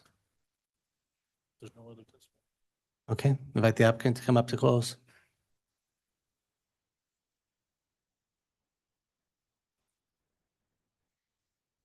John Brecken, 6661 Glenwood Street. Mr. Mayor, members of the council, it sounds like there's a little miscommunication there on this cross-access piece. We presented that. Welcome to discuss the wording of it, or, what that, if we need to make fine tune that to, for both parties. The discussion was that, we don't want to negotiate other items other than that cross access at this time. Just like to keep it simple and stick with the cross access agreement. So just to clarify that point. Regarding the access, maybe I can pull up the presentation. I have a graphic. I just reiterate that one more time.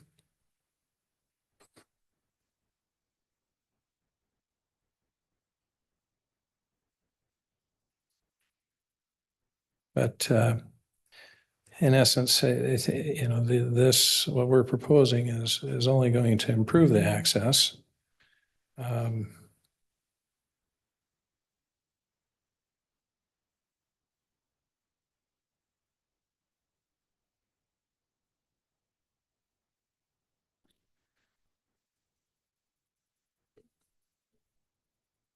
This is probably just as good. To the south there, the neighbor's driveway is 10, 11, 12 feet wide. And then the proposed driveway is 20 feet wide on the west side. It does neck down at a couple locations where there are existing power poles in place to 19 feet wide. As these abut, you'll have a combined be a potential trespass issue of over 30 feet in width. For reference, it should be noted that normal parking lot to city standards driveway, two-way driveway aisle is 24 feet for a 90-degree parking stall layout. So, you know, there should be more than ample space here for these folks. I can't see that there'd be a safety issue or violation with that.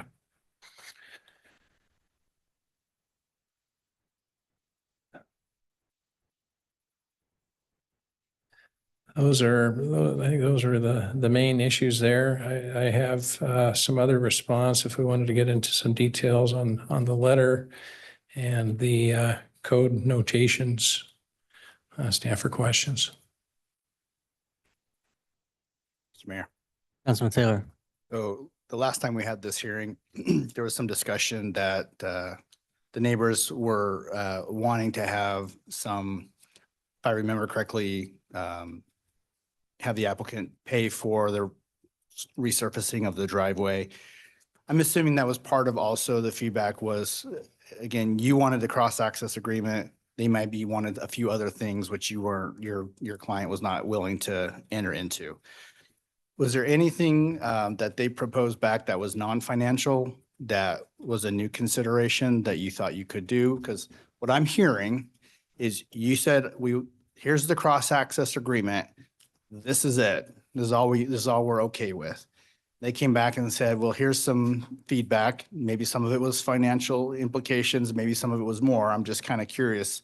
Was there anything more that they recommended back that you could accept? I mean, I'm seeing it an effort for negotiation, but what I'm trying to decipher is there a legitimate effort for negotiation, or if there's a legitimate, this is a cross-access agreement, you can Google it, here's what it is, you got to sign this or else. That's what I'm trying to get to the bottom of.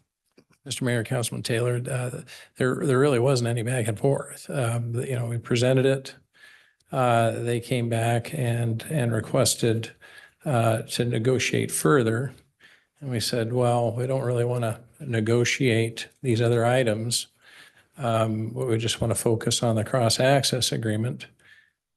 And there was no more communication after that. So, you know, I don't have any, you know, the intent was not to cut off negotiation or to, you know, just close the door on the discussion.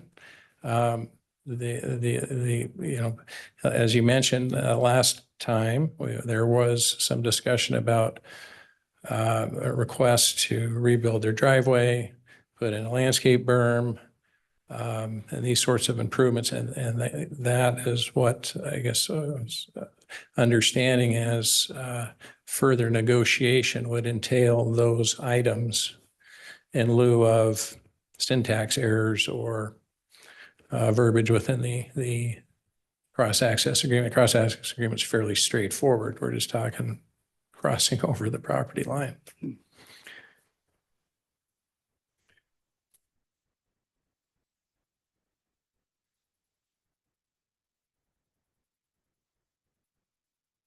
Mr. Mayor.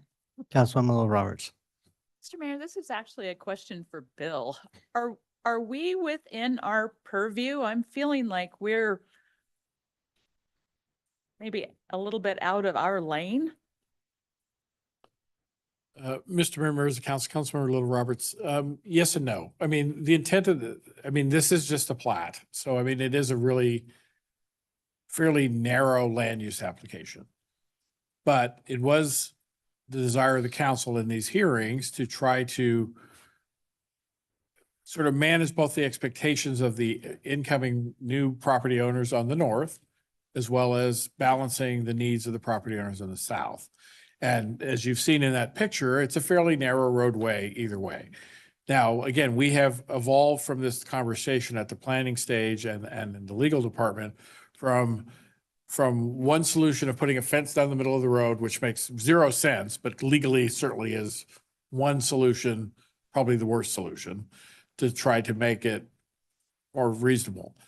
The idea of negotiating something, and maybe we just have a difference of agreeing on what negotiating means, but I don't think it's unreasonable if you're going to negotiate a cross access for one party to say, well, for me to grant that, I would like this, whatever this is, and you can decide if that meets it or not.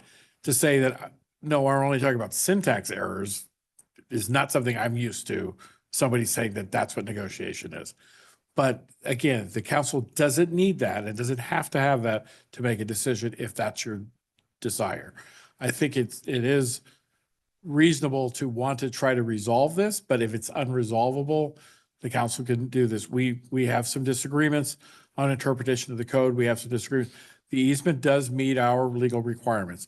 We do allow the access to be done this way as it's being done. There is no requirement that there has to be a mandatory cross access here. Again, the council can direct that as you have, and that's perfectly fine. But if we're at sort of an impasse, it's your choice on how you want to proceed with this. Again, I'm not part of the negotiations on either side. I'm just saying, I understand both sides, but again, if you're asking, are you out of your lane? You're not, but you certainly are at a point where it sounds like we're not going to get much further with the parties where we are today. You have one willing party, it sounds like, one willing party that's maybe not in the same space about that same issue. I don't have an answer. So. Thank you, Bill. Councilman Cavanagh.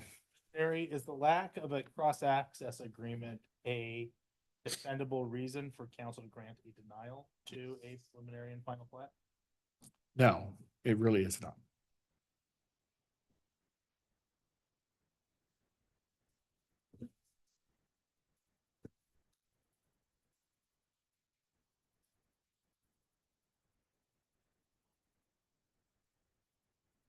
Mr. Mayor.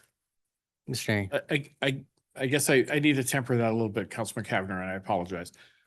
It is not generally, unless you do believe that it is a public safety concern about that. Now, again, it has met our standard. The fire marshal has approved the access from the fire department. The planning director has approved it. But the ultimate decision on whether it is a public safety concern is the council's, not the department's. So there is that.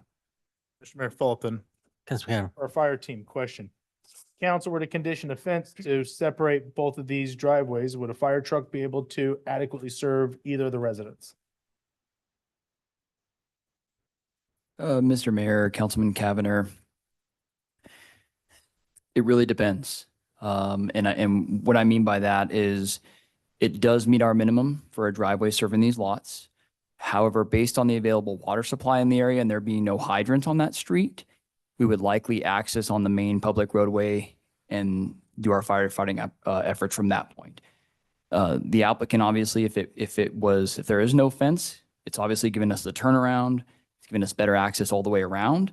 However, just looking at it from the fire code perspective, it technically does meet our criteria.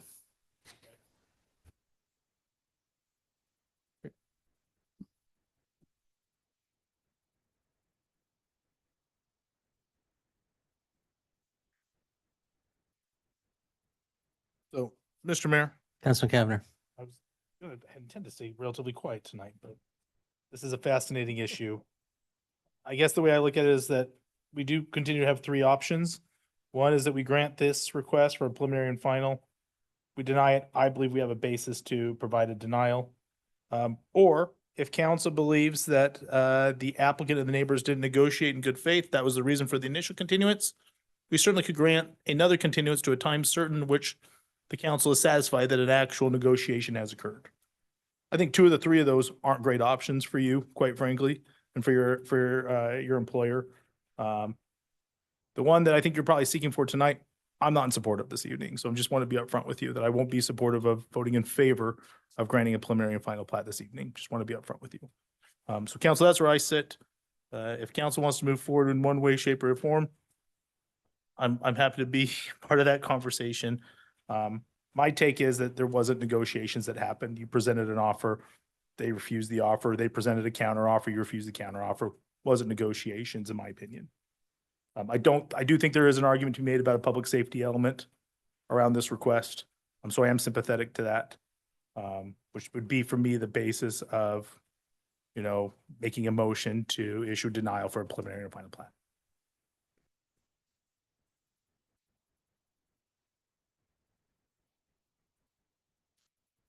Mr. Mayor, Councilwoman Schrader.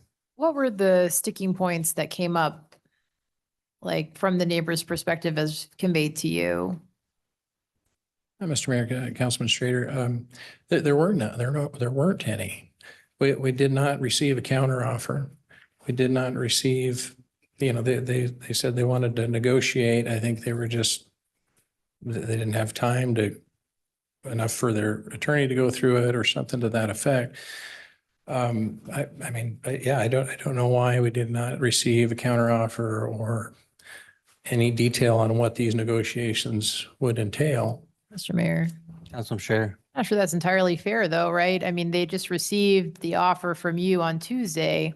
This kind of reminds me of our last hearing where they received something like 3 days before the hearing. I have to give you some feedback, which is I don't feel like your client is negotiating in good faith with the neighbors. I'm a little bit frustrated. I feel like if there was an offer like we will pave the entire driveway in exchange for this cross-access agreement, and if you had conveyed that to me, I would think, okay, this seems like a reasonable effort to negotiate in good faith, but I just am not feeling that. And I'm like really struggling here because this is going to be a disaster. Your client has a right to build it here, for sure. There's a question, I think, about public safety.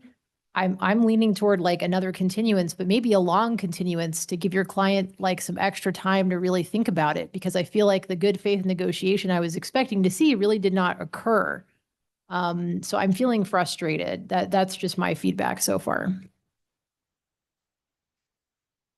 Mr. Mayor.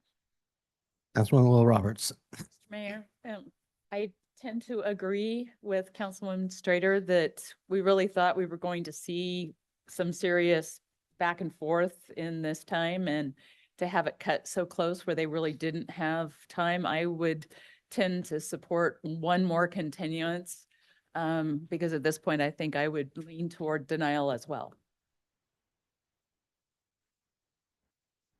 Mayor. Yes. John, this is a Councilman Yu. Taylor. Thanks, Mayor. This is a question for John and maybe even for the applicant's attorney. I want to know what the disagreements are in this agreement. That's not come out by either party. I don't know what we're arguing over, what's not satisfactory. You seem to act like you don't know, it wasn't disclosed what the counteroffer was. It's literally impossible for me, in my mind, to make a decision that I think is a good decision without understanding the dynamics here.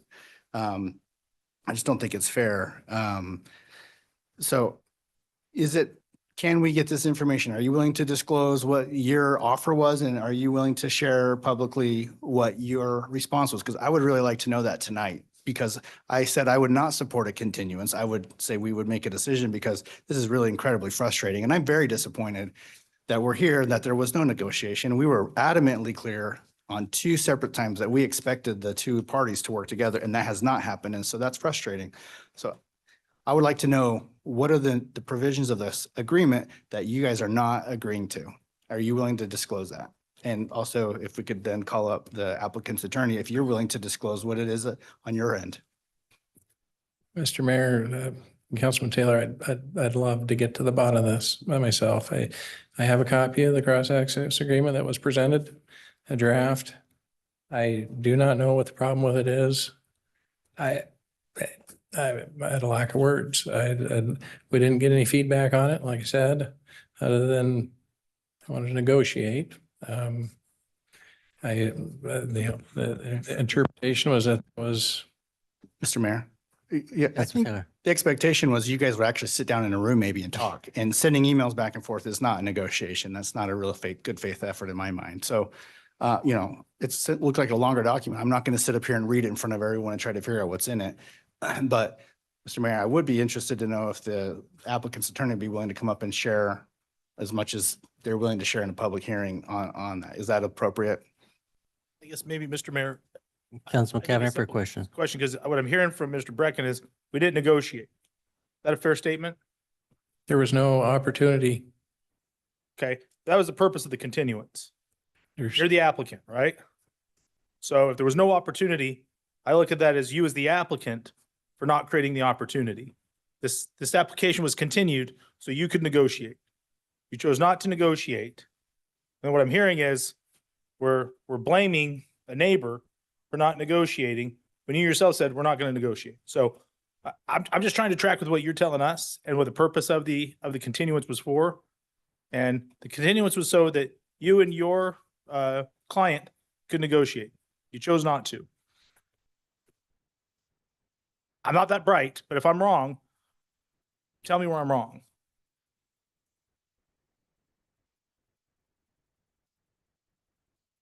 Mr. Mayor, Councilman Cavanagh, I would like to get some feedback on this agreement so that we can negotiate. There's nothing been presented to negotiate other than we presented our cross access, and we'd love to sit down with their attorney and figure it out.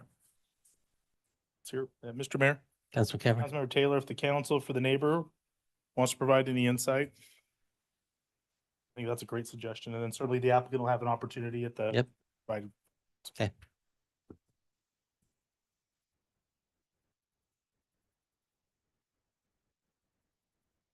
Mr. Mayor, members of council, again, for the record, Abby Germain with Elam and Burke. I'll be very brief. So again, we received the draft agreement on late Tuesday.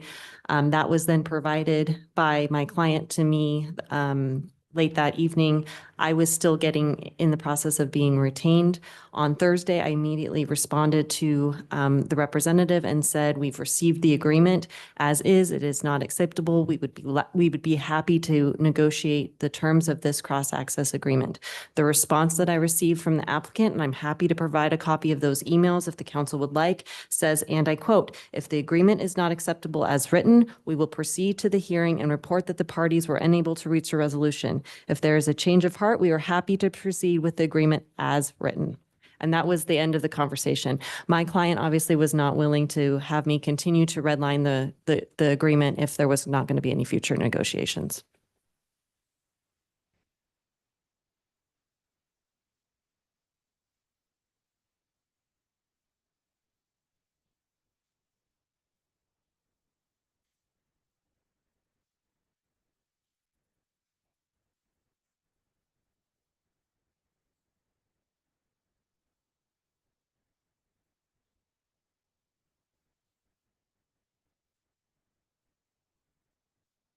Mr. Mayor, Councilman Cavanagh. the applicant is at least afforded the last opportunity for rebuttal or last word, I think, before. Yep. Council takes any action. Okay. I think it's important that we provide that. Okay.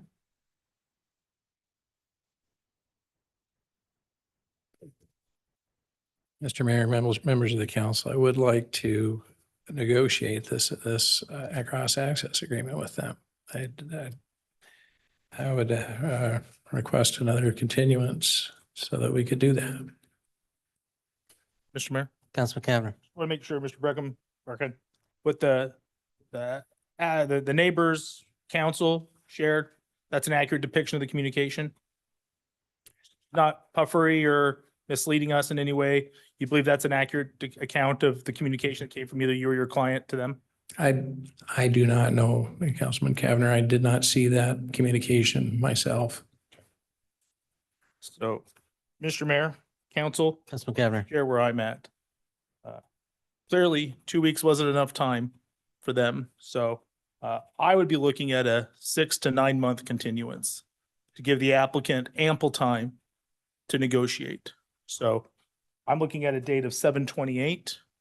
But I'm happy to look further off into the fall if that's something that council wants. To Councilmember Taylor's, we don't want you to come back a third time. That's unfair to the neighbors, unfair to our staff, the public.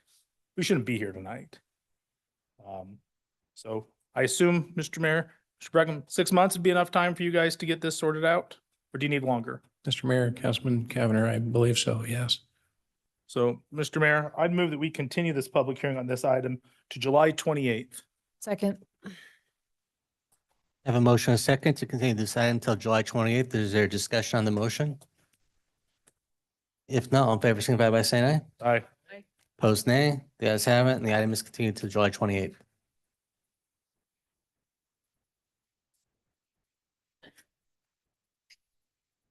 Okay, with that, we will move on to item 3, which is public hearing for Mogul North SHB 2025-0005. We'll open this public hearing with staff comments.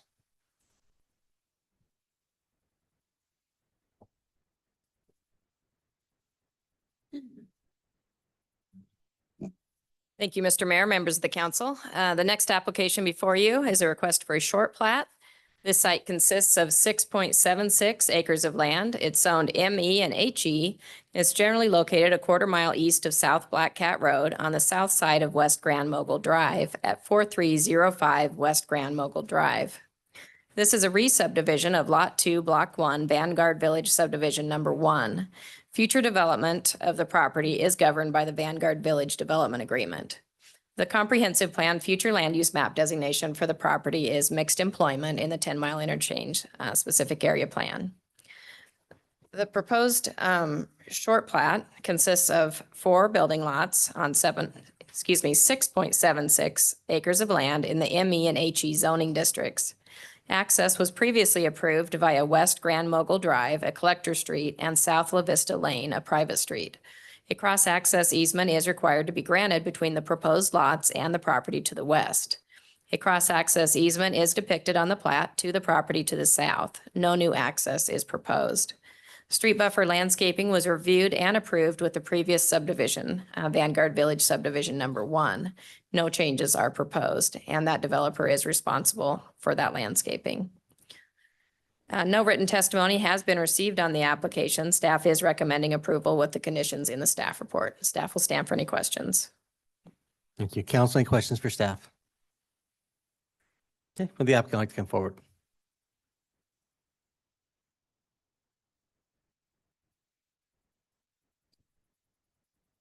Good evening. Good evening, Mr. Mayor. Good evening, council. Good to see you all.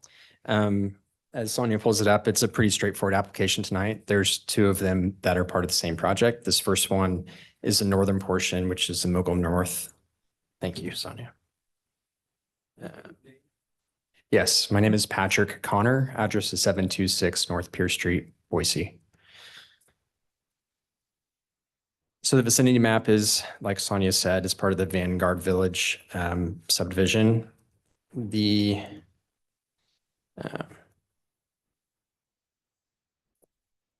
Hey, Sonia, how do I get this to go?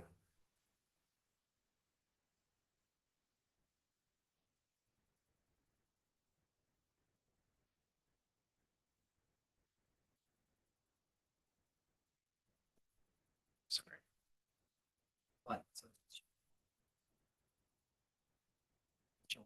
Oh, perfect. Okay. So as Sonia said, this is an existing recorded plat. We are looking at just doing 2 short plats on about 20 acres. The top one is the one we're discussing right now, the Mogul North short plat.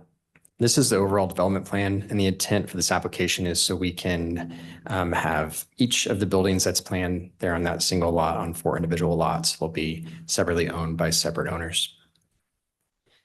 So on the left is what currently exists. Lot 2 is simply 1 lot, and we're proposing to carve that up into 4 lots. Everything else remains the same. With that, I stand for any questions. You, council, any questions? Mr. Mayor, Councilwoman Strader. always like to dig only because I'm curious, what are we going to see here? Can you give us a sense of what we're going to see? Sure. Councilman Administrator, the owner is Adler Industrial, so it will be an industrial warehouse units for distribution or for business owners. I'm not entirely sure who the users are currently. As we discussed the south part, that building, one of the buildings is under construction there.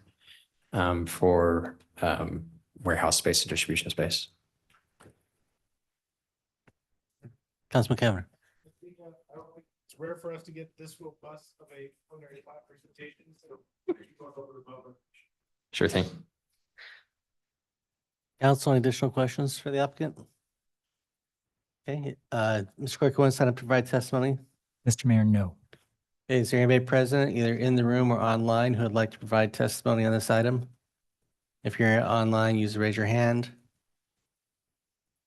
Seeing no one raising their hand or coming forward, does the applicant waive any final comments? Applicant waives any final comments. Council, what's your direction? Councilman Cameron. Close the public hearing. Check, check, check.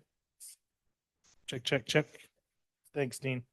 Mr. Mayor, I move, we close the public hearing on item number 4, HSP 2025-0006. Item 3? 3, sorry. Yes. Mr. Mayor, let me Councilman revise. Cameron. Thank you. I move that we close the public hearing on number 3, SHP 2025-0005.